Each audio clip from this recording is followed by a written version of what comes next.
আজি বিশেষভাৱে আমি শৰণীয়া জনগোষ্ঠীৰ যি মহাবিতৰ্ক হৈ আছে এই সম্পৰ্কত আমি বক্তব্য ৰাখিবলৈ ওলাইছোঁ। প্ৰথমতে আমি শৰণীয়াসকলৰ দেউৰী সন্থাৰ প্ৰতিষ্ঠাপক সভাপতি সনাতন শৰণীয়াদেৱৰ মৃত্যুত আমি গভীৰ শোক আৰু লগতে পৰিয়ালবৰ্গলৈ আমাৰ সমবেদনা জ্ঞাপন কৰিছোঁ। ইতিমধ্যে তামোলপুৰৰ পৰা এটা বিতৰ্ক আৰম্ভ হৈছে যে তামোলপুৰ ট্ৰাইবেল সংঘৰ সভাপতি ডাঙৰীয়াই সম্পূৰ্ণ ব্যক্তিগত তেওঁলোকৰ এটা আকাংক্ষা পূৰণ কৰাৰ কাৰণে ঐতিহাসিকভাৱে কছাৰী মূলীয় শৰণীয়াসকলক জনজাতীয় নহয় বুলি কৈছে। মই আজি এই প্ৰেছ মিটৰ জৰিয়তে ইয়াক তীব্ৰ বিৰোধিতা কৰিছোঁ। ইতিহাস আৰু লগতে অসম চৰকাৰৰ দ্বাৰা শেহতীয়াভাৱে কছাৰী হিচাপে স্বীকৃত শৰণীয়াসকলক এই ধৰণে অপমান কৰাৰ অধিকাৰ ক'ত পালে? আৰু তেওঁৰ লগত যিসকলে সুৰ মিলাইছে তেখেতসকলে মই এটা কথা ক'ব বিচাৰিছোঁ, এই বিতৰ্কটো গুজৰাটত আৰম্ভ হৈছিল যে আমাৰে ট্ৰাইবেলৰ কিছুমান লোকে ট্ৰাইবেল স্বগোষ্ঠীয় লোক কিছুমানক ট্ৰাইবেল নহয় বুলি তেওঁলোকে অভিযোগ কৰিছিল। আৰু তাৰপিছত আমাৰ তেতিয়াৰ গুজৰাটৰ চৰকাৰৰ হোম মিনিষ্টাৰ অমিত শ্বাহ ডাঙৰীয়াই এটা ব্যৱস্থা লৈছিল, যাৰ ফলত প্ৰতিজন জনজাতীয় লোকে পৰিচয় পত্ৰৰ সময়ত তেওঁলোকৰ নথি পত্ৰবিলাক দিবলগীয়া অৱস্থা হৈছিল। আৰু যেতিয়া এজন মানুহ সি যিয়ে নহওক, ট্ৰাইবেলে হওক যিয়ে নহওক, 50, 60, 70 বছৰৰ ডকুমেণ্ট বিচৰা হয়, বিশেষকৈ যিসকল দুখীয়া নিচলা গাঁৱে বুঢ়ে থকা লোক আছে বা অলপ কিছু অশিক্ষিত লোক আছে, তেওঁলোকে কি অৱস্থা হয় সেইটো গুজৰাটৰ ট্ৰাইবেল লোকসকলে এতিয়া গম পাইছে। অৰ্থাৎ যিসকল ট্ৰাইবেল লোক যেতিয়া তেওঁলোক 60-70 বছৰ ডকুমেণ্ট বিচাৰিল তেওঁলোকক দিব নোৱাৰা হ'ল, যাৰ কাৰণে আজি গুজৰাটত হাজাৰ হাজাৰ ট্ৰাইবেল লোকে ট্ৰাইবেল চাৰ্টিফিকেটৰ কাৰণে হাহাকাৰ কৰিব লগা হৈছে। অকল এই গুজৰাটত নহয়, বিভিন্ন প্ৰান্তত এই ঘটনা ঘটিছে। মই যেতিয়া গোটেই ভাৰতবৰ্ষত ট্ৰাইবেল বা আদিবাসীসকলৰ ঠাইবিলাক বা তেওঁলোকৰ সমস্যাবিলাকলৈ এটা মই ৰিচাৰ্চ আৰম্ভ কৰিছিলোঁ, এতিয়া এই কথাখিনি আমি অৱগত হৈছিলোঁ আৰু তাৰ কাৰণে আমি নিজেই বহুবাৰ পাৰ্লিয়ামেণ্টত বক্তব্য ৰাখিবলৈ হৈছে। তেওঁলোকৰ ঘোষণা মতে আজিহে ন বড়ো ছাত্ৰ সন্থা, ৰাভা ছাত্ৰ সন্থা, হাজং ছাত্ৰ সন্থা, বড়ো সাহিত্য সভা আদি কৰি ট্ৰাইবেলৰ কেইটামান সংগঠনে আজি এই বিষয়লৈ বহা কথা। মই সেইকাৰণে তেখেতক অনুৰোধ জনাইছোঁ যে নিজৰ নাক কাটি সতিনী যাত্ৰা ভংগ নকৰিব। শৰণীয়াসকল বৃহত্তৰ কছাৰী মূলৰ লগ হয়, ইয়াত কোনো সন্দেহ নাই, নাছিল আৰু নাথাকিব। কিছুমানে কেৱল নিজৰ ন্যস্ত ৰাজনৈতিক স্বাৰ্থ পূৰণ কৰাৰ কাৰণে যদি নৱশৰণীয়া কৰাৰ নিচিনাকৈ গোটেই ট্ৰাইবেল জনগোষ্ঠী মানে শৰণীয়া জনগোষ্ঠী কৰিব বিচাৰে যে তাৰ পৰিণাম কিন্তু ভৱিষ্যতে ভাল নহ'ব। ওপৰলৈ উঠুৱালে নিজৰ মুখত কিন্তু পৰিব। আৰু বিশেষভাৱে এই বিতৰ্কটো লৈ মই আমাৰ বিজেপি চৰকাৰৰ আহ্বান যে আপোনালোকে জনজাতিসকলৰ মাজৰ কাজিয়া চাই কেনে ৰং নাচাব। আপোনালোকে নৱশৰণীয়াৰ লগত যি প্ৰতিশোধ ল'লে, ৰাজনৈতিক প্ৰতিশোধ, তাত মোৰ ক'বলৈ একো নাই। মই ব্যক্তিগতভাৱে কৈছোঁ যে নৱশৰণীয়াই বাচি থকালৈকে, ৰাজনীতি কৰালৈকে আমি ট্ৰাইবেল ৰাজনীতি অৰ্থাৎ ট্ৰাইবেলৰ চাৰ্টিফিকেট লৈ আমি ৰাজনীতি নকৰোঁ। যদি কেতিয়াবা ইলেকশ্যন খেলিব লাগে আমি ট্ৰাইবেল চাৰ্টিফিকেট ইলেকশ্যন নেখেলোঁ, এইটো কথা মই ক্লিয়াৰলি কৈছোঁ। সেইকাৰণে নৱশৰণীয়াৰ ক্ষেত্ৰত আপোনালোকে স্ক্ৰুটিনি কমিটিত যি অন্যায় অবিচাৰ কৰিলে বা কোৰ্টত আপোনালোকে যিবিলাক এফিডেভিট দিলে বা যি বক্তব্য ৰাখিলে, সেয়া সম্পূৰ্ণ ভুল আৰু সম্পূৰ্ণ আপোনালোকৰ ৰাজনৈতিক স্বাৰ্থজনিত। কিন্তু আজিৰ দিনত বিশেষকৈ যিহেতু জনজাতিসকলৰ নিজৰ মাজত এটা কাজিয়াময় পৰিস্থিতি এটা হৈছে, গতিকে এইটো ৰং নাচাই কেনে আপোনালোকে ইয়াৰ এটা আশু সমাধান লাগে। দুটা বিষয়, যদি ট্ৰাইবেল সংঘৰ শৰণীয়াসকল শৰণীয়াসকলক কছাৰী হিচাপে মানি লোৱাত অসুবিধা আছে, তেতিয়াহ'লে তেওঁলোকে ট্ৰাইবেল সংঘ অসম চৰকাৰে যিটো ৰিকগনিশ্যন দায়িত্ব দিছে সেইটো বাদ দি অসম চৰকাৰে সুকীয়াকৈ শৰণীয়া কছাৰীৰ কাৰণে ৰিকগনিশ্যন কৰাৰ কাৰণে শৰণীয়া কছাৰী ছাত্ৰ সন্থা বা তেওঁলোকৰ সংগঠনৰ দায়িত্ব দিব লাগে। দ্বিতীয়তে, শৰণীয়াসকলৰ নথিত, ভূমিপত্ৰত, বিশেষকৈ ভূমি নথিত যিটো সৰুকোচ বুলি লিখা আছে, এইটো এটা উচিত তদন্ত হ'ব লাগে, কাৰেকশ্যন হ'ব লাগে যে আচলতে কি ষড়যন্ত্ৰৰ কাৰণে এই শৰণীয়াসকলৰ ভূমি নথিপত্ৰত তেওঁলোকৰ কোনো পাৰ্মিশ্যন নলৱাকৈ তেওঁলোকৰ অজ্ঞাতে কেনেকৈ সৰুকোচ লিখা হ'ল আৰু সৰুকোচ এটা টাইটেল হ'ব পাৰে সৰুকোচ কোনো জাতি নহয় সৰুকোচ বুলি কোনো গোষ্ঠী নহয় আপোনালোকে জানে যে শৰণীয়াসকল হয় এটা সময়ত জাত্যান্তৰিত হৈ কিনে তেওঁলোকে অসমীয়া জাতি গঠন প্ৰক্ৰিয়াত মুখ্য ভূমিকা এটা লৈছিল আৰু ইয়াৰ জৰিয়তে মই বিশেষকৈ অসমৰ মূল যিবিলাক সংগঠন আছে সদৌ অসম ছাত্ৰ সন্থাই হওক যুৱ ছাত্ৰ পৰিষদে হওক ঠিক তেনেকৈ অসম সাহিত্য সভাই হওক তাৰ লগতে আমাৰ সত্ৰ মহাসভাই হওক আদি কৰি যিবিলাক জাতীয় দল সংগঠন আছে তেখেতসকলক এই সম্পৰ্কত তেখেতসকলৰ বক্তব্য স্পষ্ট কৰাৰ কাৰণে বা লগতে অসম চৰকাৰক তেওঁলোকৰ কথাখিনি অৱগত কৰাৰ কাৰণে মই আহ্বান জনাইছোঁ কাৰণ এই শৰণীয়াসকলৰ পৰাই মেদিনী চৌধুৰীৰ নিচিনা স্বনামধন্য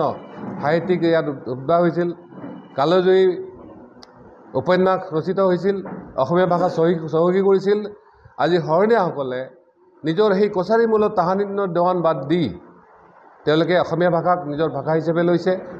তেওঁলোকৰ যদিও কছাৰীত্ব বা তেওঁলোকৰ আদিবাসী ট্ৰাইবেলৰ যিখিনি স্বকীয়তা বজাই ৰাখি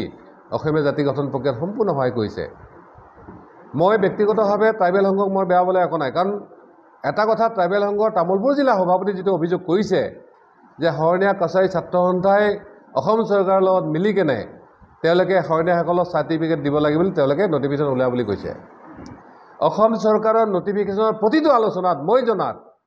ট্ৰাইবেল সংঘ জড়িত আছে শৰণীয়া ছাত্ৰ সন্থা জড়িত আছে কিবা যদি ভুল কৰিছে দুইটাই কৰিছে কাৰণ সেই সময়তে আমি কৈছিলোঁ যে শৰণীয়াসকল এতিয়াও চিডলিঙত অৰ্থাৎ আমাৰ ভাৰতীয় সংবিধানত কছাৰী বৃহত্তৰ কছাৰী মূলৰ হিচাপে আছে কিন্তু শৰণীয়া কছাৰী হিচাপে নাই সেই সময়ত নটিফিকেশ্যন ওলোৱা সময়তেও কৈছিলোঁ যে এইটো ভুল হৈছে কিন্তু ট্ৰাইবেল সংঘ শৰণীয়া ছাত্ৰ সন্থা বা অসম চৰকাৰৰ আলোচনাৰ মাজত এইটো সিদ্ধান্ত হৈছিল আৰু বিশেষকৈ মই অসম চৰকাৰৰ যিসকল বিষয়ববীয়া ট্ৰাইবেল বিভিন্ন বিভাগবিলাকত আছে তেওঁলোকক মোক ধিক্কাৰ দিছোঁ আৰু তেওঁলোকৰ যিখিনি বুৰ্বকামী সেইটোৰ কাৰণে মই ভাবোঁ অসম চৰকাৰ লজ্জিত হৈছে আৰু ভৱিষ্যতে হৈ থাকিব অকল অসম চৰকাৰৰ বা মিনিষ্টাৰৰ পৰামৰ্শত বা তেওঁলোকৰ সূত্ৰলিপিত তেওঁলোকে ছিগনেচাৰ কৰাৰ কোনো দৰকাৰ নাই কাৰণ যদি তেওঁলোকে সেই সময়ত স্পষ্ট কৰি দিলেহেঁতেন যে কছাৰী হিচাপে তেওঁলোকৰ এডভকেট জেনেৰেল পৰ্যন্ত আছে যে শৰণীয়াসকল যিহেতু প্ৰপ'জেলহে পঠাইছে চৰকাৰে যে তেওঁলোকক কছাৰী শৰণীয়া হিচাপে ইনক্লুড কৰাৰ কাৰণে আজিলৈকে হোৱা নাই গতিকে কছাৰী হিচাপে কৰি আছে আৰু মই আজি আপোনালোকৰ জৰিয়তে অসম চৰকাৰক আহ্বান জনাইছোঁ এই যিটো আমাৰ বৰ্ষাকালীন অধিৱেশন আহি আছে তাত যাতে শৰণীয়া কছাৰী তেওঁলোকক কছাৰী শৰণীয়া হিচাপে কৰাৰ কাৰণে তেওঁলোকে প্ৰস্তাৱ পঠাইছে মদাহীসকলক মদাহী কছাৰী হিচাপে প্ৰস্তাৱ ঠেঙালসকলক ঠেঙাল কছাৰী হিচাপে আৰু তাৰ লগতে আমাৰ মিৰিসকলক মিচিং হিচাপে এই ধৰণৰ যিখিনি ট্ৰাইবেলৰ কাৰণে কৰিবলগীয়া কাম আছে এই অধিৱেশনত যাতে তেওঁলোকে সম্পন্ন কৰে তাৰ কাৰণে মই আহ্বান জনাইছোঁ আপোনালোকে জানে BDC ইলেকশ্যন আহি আছে এই সময়ত আমাৰ বিভিন্ন পাৰ্টীৰ নেতাসকলে আমাৰ ছাত্ৰ সন্থাকে আদি কৰি বিভিন্ন জাতীয় দল সংগঠনৰ মানুহবিলাকক মাতি নিব তেওঁলোকক হয়তো অলপ তেওঁলোকৰ সমস্যাখিনি সমাধানৰ আশা প্ৰতিশ্ৰুতি দিব আৰু দুই চাৰি পইচা দিব তেওঁলোকে ভোটটোলৈ পাৰ হৈ যাব আপোনালোকে দেখিছে যে শৰণীয়া ছাত্ৰ সন্থাই এটা প্ৰস্তাৱ লৈছিলে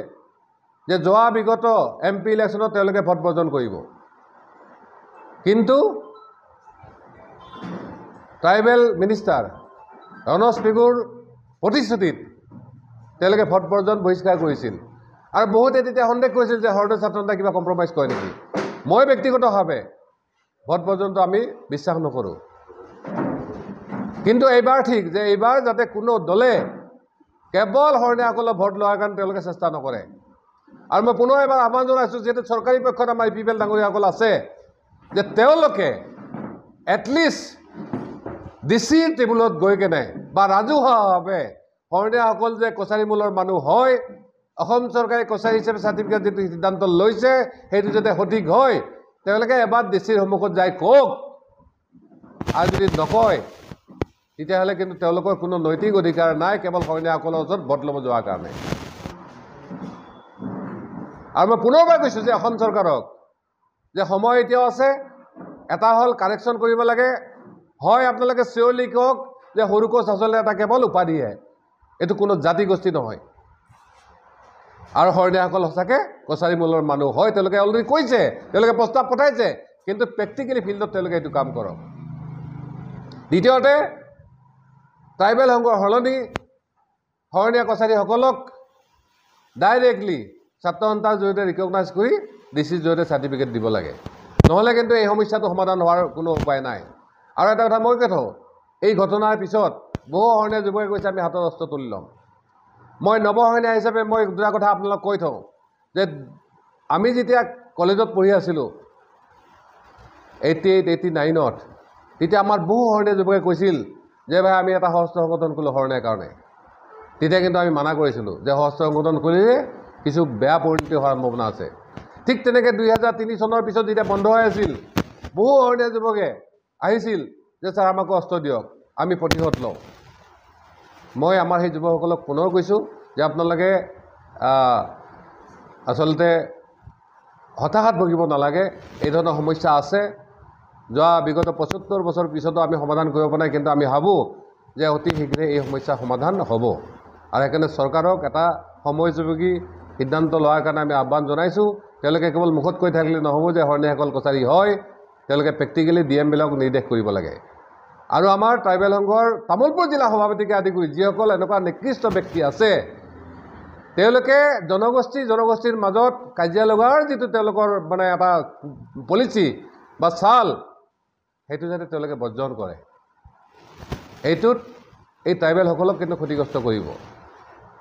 আজিও বহু ক্ষেত্ৰত পলিচি লেভেলত ট্ৰাইবেলসকল বিভিন্ন সমস্যাত ভুগি আছে মই ভাবোঁ আপোনালোকে একত্ৰিত হৈ আগবাঢ়ি যাওক হয় তাৰ মাজত আপোনালোকে ভাল কথা কৈছে চৰকাৰে লোৱা সিদ্ধান্ত আমি মানি ল'ম তেতিয়াহ'লে আপোনালোকে কেলেই নকয় যে হয় শৰণীয়া কছাৰীসকলক তেওঁলোকৰ মাটি কাৰেকশ্যন কৰক আৰু নতুবা তেওঁলোকৰ চিটলুঙৰ বাঢ়ি কৰি দিয়ক তেওঁলোকে স্পষ্টভাৱে ক'ব পাৰে কিন্তু সেইটো কোৱা নাই বৰঞ্চ কোনোবা 2-4 যুৱকে কিবা কথা কোৱালৈ তেওঁলোকে ৰিয়েকশ্যন কৰিছে কি ৰিয়েকশ্যন কৰে লগালে যুঁজিব গতিকে এই ধৰণৰ ভাষা এই ধৰণৰ প্ৰত্যাহাৰ কৰক আৰু আমাৰ ট্ৰাইবেল সংঘৰ বিশেষকৈ চেণ্ট্ৰেলৰ বিষয়সকলে আমি অনুৰোধ জনাইছোঁ যে আপোনালোকে আগতেও তেনেকুৱা ধৰণৰ সমস্যা সমাধানৰ এটা ভাল উদ্যোগ লৈছিলে এইটো ভাল উদ্যোগ লওক যাতে তলৰ লেভেলত এই কাজিয়া বিচাৰবিলাক নহয় আৰু পুনৰবাৰ মই আমাৰ শৰণীয়া কছাৰীসকলৰ যিবিলাক বুদ্ধিজীৱী আছে বিভিন্ন জাতীয় দল সংগঠন আছে সকলোকে একত্ৰিতভাৱে ব্যক্তিগত সমালোচনাত বাদ দি